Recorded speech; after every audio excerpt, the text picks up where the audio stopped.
வானமிடித்தது பாதங்கள் இரண்டும் பறவையானது விரல்கள் காம்பில் பூக்கள் முளைத்தது குருவங்கள் இறங்கி மீசையானது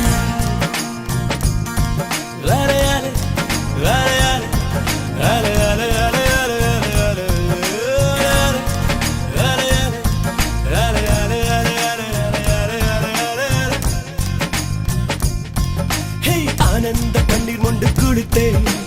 ஒவ்வொரு பற்களிலும் சிரித்தேன் கற்கண்டு தூக்கிக் கொண்டு நடந்தேன்